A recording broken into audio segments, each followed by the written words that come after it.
Hi, my name is Natasha Davis at Because You Can, and I'm going to be giving you a little bit of insight into my workshop on achieving your dreams. So, dreams are a little bit kind of out there, really, aren't they? They're not kind of concrete, they're not happening yet. So, what is it that you want to achieve? You might already have an idea. How certain are you that you can achieve it? Because if you don't believe that you can achieve it, then it probably won't happen. So your belief is really important. Your certainty levels will have a direct influence on your chances of success. So if you're not that certain, you have to keep an eye out for the language that you use. So if you say, I might achieve it, or I have to achieve it, it's very different to saying, I will achieve it, or I must achieve it. So here's a quote from Nikos Kazantzakis, big name. In order to succeed, we must first believe that we can. I believe that to be true. Nobody's ever probably achieved something that they didn't believe they could do. So I got another video about the Wheel of Life. This is a Wheel of Life. My other video explains how to use it, but basically what it is there's lots of areas of life. So you've got finance, personal growth, health, family, relationships, social life, attitude and career. And what you do is that you mark down on a scale of 0 to 10 how happy you are with each of those areas of your life. So for career, you might say, it's a 4. And that might indicate that you might want to establish some goals around your career. So you can pull that up to maybe an 8, a 9 or a 10. And the idea is to fill this in, see the areas that you need to do some work on, or that you'd like to do some work on, and then try and get a more balanced wheel. Because what you might find is that, some people find that the wheel, all of their scores are quite low and they need to pull those up, but you can work on one area at a time. Or it might be that some are quite high, some are quite low, and it's quite off balance. So that's an exercise you can do to decide what dreams and goals you'd like to achieve. So you can choose an area that you want to improve, explore what's happening right now in this area of your life. What is it about this area of your life that has made you it's made you give it this score or assign this score? So it might be that if your finances area is a 3 or a 4, it may be that you're earning money, but all of that money goes out and you'd like to improve that. Or it could be that you have some debt and you'd like to get some of that debt paid off so that you have some more money available to you. So it's important to think about what's made you give it that score.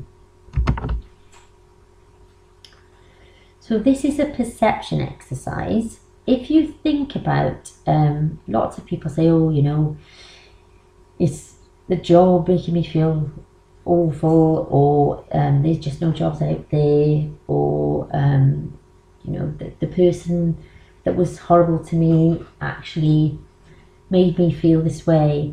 These are all outside events, and basically if you look at other people, outside events may look like they're influencing us and may look like it's the fault of outside events, but it's actually our thinking about the outside event that gives us this reality, and gives us the feelings and gives us the physiology. So it's never really the outside events that are in control of that. We are in control of our thoughts and we're in control of our behaviour. So if you use someone with anxiety as an example, then the outside event might be a crowded high street. Now for other people, a crowded high street may not be a problem, but the thoughts that the anxious person is having about the crowded high street, that, of what might happen if they stay in the crowded high street, then makes them behave in a particular way. So it makes them run to a safe place of safety. It makes them avoid that street in the future. It makes them go home. It makes them apply safety behaviours, like only going into that street with a friend. All of these things don't really help anxiety.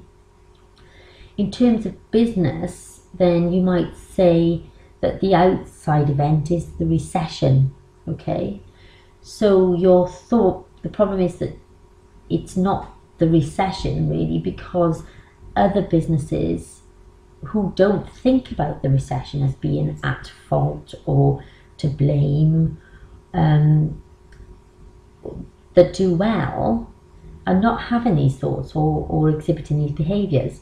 So if you find yourself blaming an outside event, that will affect how you think and how you behave. But that is not the only way, because if you look at someone else who doesn't blame the outside event, their thoughts and behaviours will be completely different, and then that affects the results that you get. So that's a really good exercise, is to put yourself in someone else's shoes, to look at other people who are not thinking in this way, to look at other people who are having different results. If you're in business and you want to find out how to do something, when I became a coach, I sought out other coaches who were already successful to find out what it was that they were doing that was working. Because first of all, it saves me a lot of work in getting it wrong. Although, you know, there's a lot of learning in having a business, and that's a good thing. We got an ambulance.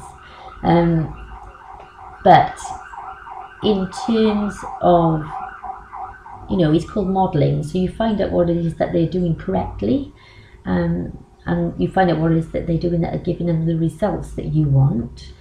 And then you replicate that. I mean, you try it, and if it doesn't work for you, it doesn't work for you. But it's better to find out what's working than to spend time doing what isn't working, that people have already tried and didn't work. It's not to say that it will work for you if something didn't work for someone else, and it may work for you. But it's, you know, the way to get successful quicker is to find people who are already successful at it, and see what it is that they do. So the outside world, we think it affects us all. You know, it does. We live in this idea that the outside world affects us all. However, we all react in a different way by way of our thoughts and behaviour.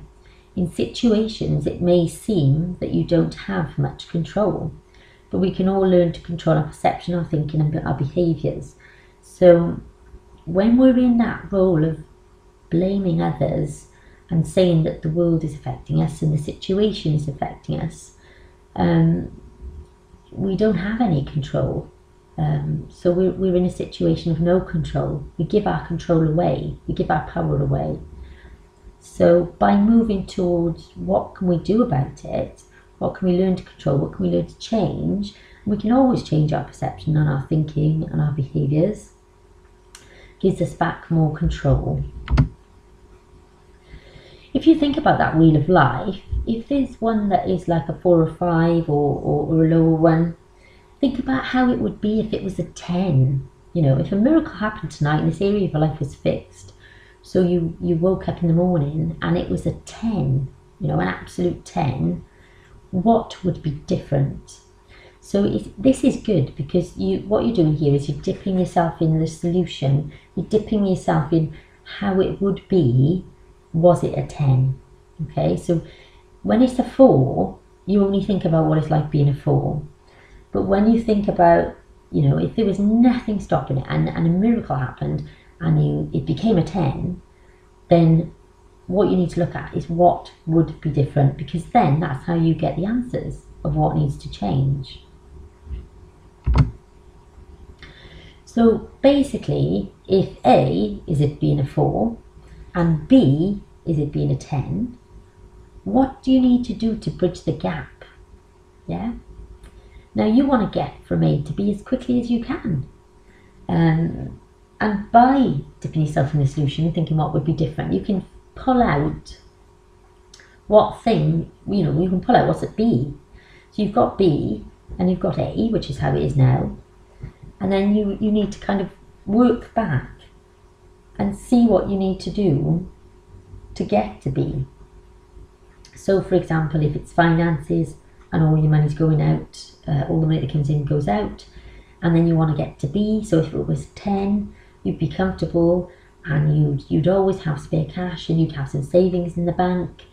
Then if you think about what needs to change and you work backwards from that, then there might be a few things that need to change. There might be that, you might spend on things you don't need, and you might waste some money, so that might need to change. You might need to start to save some money. You might need to start to earn some more money.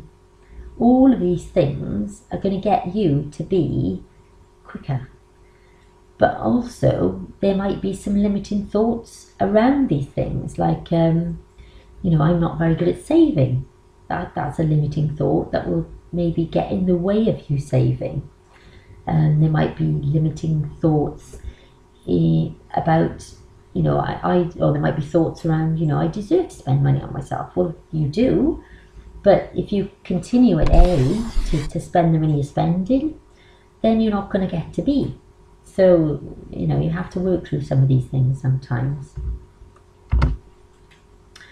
If you write down everything you can think of that would get you to B, eliminate nothing, because when you do a bit of brainstorming, the easy thing to do is to start to critique what you've got down. Oh, that won't work, or that's a stupid answer, or things like that. But you shouldn't. You should write everything down, leave it there, because sometimes something that can seem like a really silly answer can lead on to something that is the correct one for you.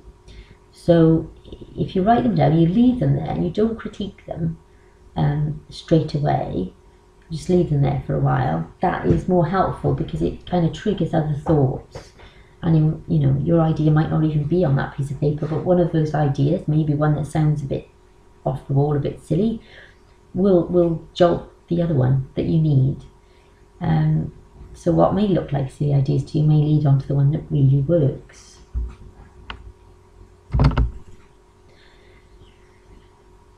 They talk about SMART goals.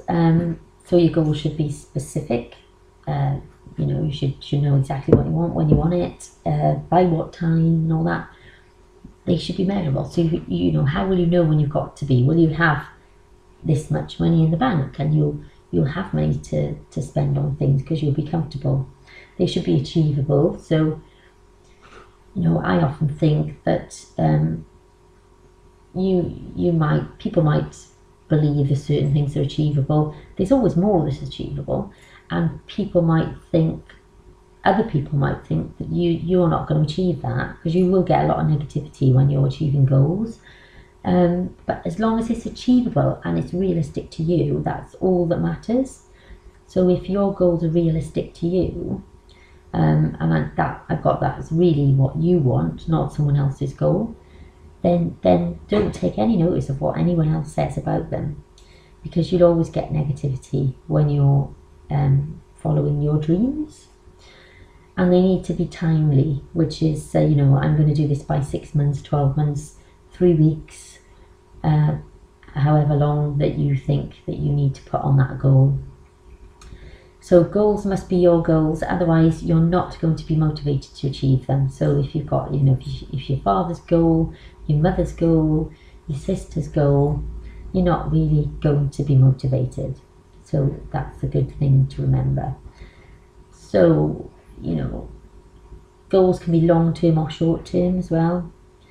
I have daily goals, weekly goals, longer-term goals.